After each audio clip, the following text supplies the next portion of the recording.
안녕하세요. 시니어 라이프 비즈니스를 연구하는 샤키입니다. 이번 시간에는 우리 주변에서 일어나고 있는 일들이라는 제목으로 뉴스 클리핑을 시작하도록 하겠습니다.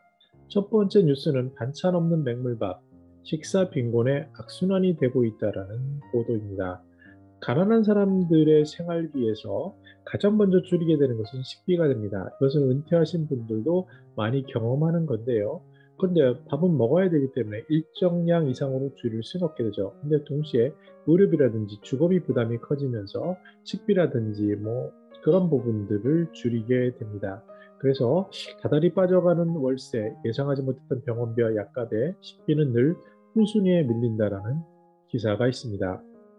만약에 못 먹어서 살이 빠졌는지 활동을 못해서 빠졌는지는 모르겠지만, 그런데 생활비가 더 생기면은 먹는 거에 좀 더 쓰고 싶어요. 지금보다 조금 더 잘 먹고 싶죠라는 얘기가 있습니다. 코로나 이전에는 많은 현명하신 분들이 어떤 노인복지관이라든지 비교적 저렴하고 아주 양질의 좋은 식사를 할 수 있는 기회가 열려 있었습니다. 근데 이런 것들이 많이 차단이 되면서 굉장히 밥을 먹는 그런 부분이 힘들어졌는데요. 정부라든지 특히 공공에서는 이러한 식사, 특히 영양 밸런스를 맞춘 이런 것들을 위한 지원 서비스를 강화할 필요성이 높은 기사라고 할 수 있겠습니다. 다음 뉴스는 간병 비극인데 치매 안의 사례 뒤 막지 못한 간병 비극이라는 굉장히 슬픈 뉴스입니다. 치매 환자 돌봄에 대해서 많은 분들이 어려움을 겪게 됩니다. 처음에는 사랑하는 분들도 그 치매 환자에 몰입이 되게 되면서 활동을 못하게 되죠. 그러다 보면은 경제적인 이슈가 생기고요. 의료 비용은 지출되고 돈은 벌지 못하고 그러면서 점점 악화되는 상황을 보게 됩니다. 비단 현실뿐만 아니라 영화에서도 이러한 것들을 다루는 것들이 많이 있는데요. 무엇보다도 치매 환자를 돌보는 곳 속에서 자신의 삶이 단절되는 것을 느끼고 그리고 그 사랑하는 대상이 점점 악화되는 것을 보면서 자신도 삶의 의미를 많이 좌절되는 그런 것들이 있다고 합니다. 그래서 법에서는요, 지난해 치매 환자 돌봄과 관련된 기관들 사이에 정보를 공유하도록 하는 법적 근거가 마련되었다라고 이야기하고 있습니다. 근데 중요한 것은 법이 만들어지고 시스템이 구축되는 데는 시간의 타임 레그가 발생을 하는데요. 이러한 것들이 이루어지고 있음을 강조하고 있습니다. 그래서 이런 특히 노인의 문제, 천만 노인이 시대가 곧 다가올 텐데 노인들이 겪을 웰다잉이라든지 노인들이 겪을 치매 환자에 대한 돌봄이라든지 이러한 것들이 법적으로도 준비가 덜 된 경우가 굉장히 많고요. 그리고 법이 서로 준비가 되었다 하더라도 현실 세계에서 시스템으로 정착하는 데는 또 다른 시간이 들어갑니다. 그만큼 우리 사회에서는 점차 노인들에 대한 애정, 관심, 연구가 더욱더 늘어날 것이고 이것이 사회적인 비용으로 증가할 텐데 이것을 어떻게 바라볼 것인가 그리고 여기에 대해서 어떻게 효율적으로 대응할 것인가 특히 노인들 당사자의 애정 어린 응원과 지원이 매우 필요한 사안이라고 전문가들은 이야기하고 있습니다. 비싼 뉴스로요. 쓸쓸한 죽음 고독사 5명 중 1명은 50대라고 합니다. 물론 65세 이상이 가장 많고 빨간색 선이고요. 그리고 50에서 59세, 50대도 그 다음을 차지하고 있습니다. 특히 이제 50대가 약 23% 정도를 차지한다고 하고요. 코로나 이후에 증가세가 전환되었다라고 이야기하고 있습니다. 아무래도 삶의 현장에 있는 50대, 특히 가장인 경우가 많고요.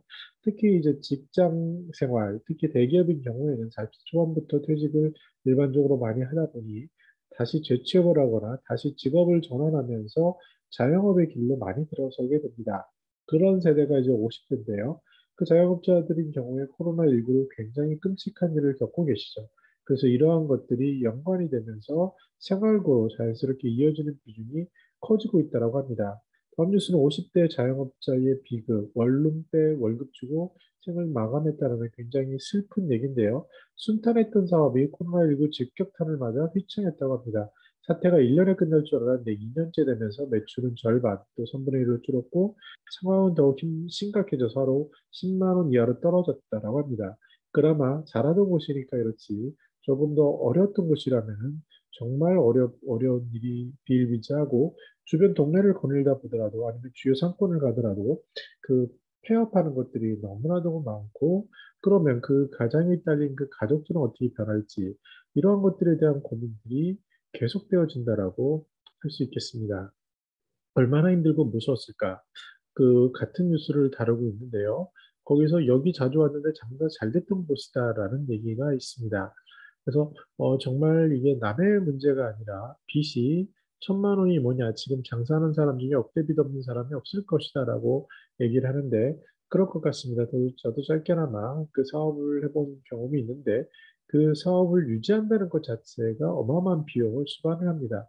매출이 있고 이익이 나야 그나마 되는데 이익은커녕 매출 자체도 발생하지 않은 시간이 1년, 2년이 되다 보면 아무리 건실한 것들도 휘청이게 되죠. 마치 IMF 때 그 기업에 있다가 기업이 도산되면서 겪었던 그런 어려움들이 비슷하게 이루어지고 있는데 기업이 도산했을 때에 겪었던 그 어려움, 그분들이 가졌던 기반이 있었지만 그 기반이 그냥 떨어져 나가는 것으로 끝났지만 코로나인 경우에는 그것을 유지하면서 더 들어간 추가 비용 부담이 너무 크기 때문에 여기에 대해서 사회적인 공감대 그리고 이분들을 어떻게 도와줘야 할 것인가에 대한 그러한 진지한 고민이 필요합니다. 물론 공공기관에 있거나 대기업에 있는 분들은 전혀 남의 이야기일 수 있습니다. 저 같은 경우도 IMF 때 외국계 기업에 있었기 때문에 그리고 어린 나이였기 때문에 남의 이야기처럼 들릴 수 있었지만 지금 나이가 들어서 다시 돌이켜보니 이러한 일들은 정말 남의 이야기가 아니라 우리들의 이야기고 주변 바로 우리 자신의 문제가 될 수 있음을 알 수 있습니다. 또 다른 뉴스는 정보 취약계층을 돕는 스마트 복지로 이런 세미나에 대한 얘기인데요. 아무래도 정보 취약계층은 고연령인 경우가 많죠. 그래서 핀란드에서는요, 이런 얘기를 했다고 합니다. 뭐냐면 2017년에 진료 처방 데이터에다가 사회복지 데이터를 연계해서 더 효율적인 이-웰페어 시스템을 구축했다는 얘기죠. 우리나라는 여러 가지 문제가 있죠. 특히 이제 정보에 대한 것, 특히 이제 의료기관의 당사자들의 이슈, 이런 갈등들이 커서 저도 최근에 이제 국가가 주도하는 어떤 빅데이터 사업에 대한 자담회 모더레이터 한 적이 있는데 의사 선생님들이나 공공기관이나 그 풀어야 할 숙제들이 너무나도 많은 겁니다. 그래서 이런 것들을 어떻게 풀어나갈 수 있을까라는 고민이 들기도 했는데요. 중요한 것은, 여기서 중요한 것은 바로 디지털 정보 격차를 겪고 있는 시니어 계층일 수 있겠습니다. 카톡도 실은 못하시는 분들도 많고요. 그 다음에 문자 생각도 못하시는 분들도 의외로 많습니다. 그래서 이런 분들에게 실생활에서 작은 기술 하나라도 풀어주는 것이 바로 지금 그 디지털로 바뀐 은행이라든지 디지털로 바뀐 식당이라든지 디지털로 바뀐 모든 이런 세상 변화에 도움이 되는 것이다라고 할 수 있겠습니다. 다음 뉴스는 광명시 웰다잉 지원 시동이라고 돼 있는데 이게 저도 이제 참석을 해서 이름이 올라가 있어서 뉴스에 담아봤습니다. 근데 저도 이제 자문을 하면서 그 스코프를 어떻게 잡고 있냐면 관계 법령을 검토하는 것, 그리고 서비스의 현황을 분석하고 시민의 인식을 조사하고 민간 전문 집단과 자담회를 통해서 웰다잉 문화 조성을 위한 정책적인 결국 구체적인 차별적 실천 방안을 제시하는 것 이런 것들을 하고 있는데 광명시는 비교적 젊은 사람들이 많은 도시임에도 점차 고령화 사회에서 어떻게 삶의 문제, 특히 당사자의 주도권 문제를 풀어갈지를 고민하고 있다라고 말씀드릴 수 있겠습니다. 또 다른 뉴스는 이와 관련된 건데 예안한 하늘에서 잘 지낸다. 부모님 목소리의 왈칵이라는 뉴스인데요. 예전 이제 가상 공간에서 그 돌아가신 부모님을 만나거나 돌아가신 분들과 소통하는 것을 경험할 수 있는 것들을 볼 수 있었는데요.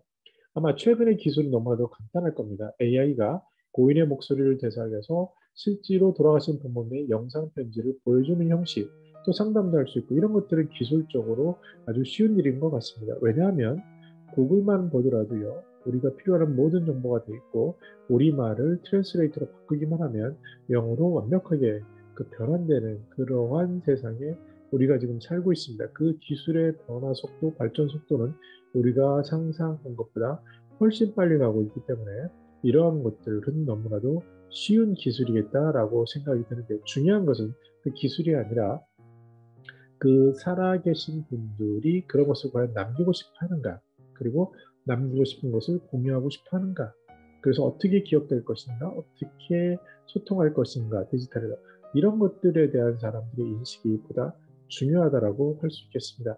정리해 보면요, 굉장히 우울한 뉴스들도 많은데 이것은 남의 문제가 아닙니다. 코로나가 이제 거의 백신 접종률이 1차 70%를 넘어가면서 저 같은 경우도 지난주 이제 2차 접종까지 끝났는데요. 그러면은 조금 자신감이 붙긴 하더라고요. 미국의 경우에도 전문가들이 봤을 때 맞은 사람들의 활동 범위는 더 자연스럽다라고 하고, 더 중요한 것은 지금 이 상태로 살아가는 것은 불가능하기에, 위드 코로나와 함께 살아가는 시대에 대한 대책들이 나올 거고, 이제는 코로나 문제는 접어두고 다시 생활 속으로 뛰어들 겁니다. 그런데 그 사이에 양극화는 굉장히 커졌고요. 특히 시니어들인 경우에 우리들은 현장에 있기보다는 조금 은퇴한 세대긴 한데요. 그중에 자산도 많고 하신 분들이 괜찮겠지만 그렇지 않은 세대들은 심각한 문제일 수 있겠다. 그래서 여기에 대해서 우리가 어떤 관점으로 그들을 어떻게 이해할 수 있을까? 그리고 그것이 막상 우리들의 손자녀의 문제, 우리의 자녀들의 문제, 우리의 주변 사람들의 문제이기 때문에 결국 우리 당사자의 문제다라는 것을 가지고 공감할 수 있는 그런 시니어 라이프 스타일이 되면 좋겠다라는 생각을 해봤습니다. 저는 더 나은 시니어 삶 공동체를 연구합니다. 감사합니다.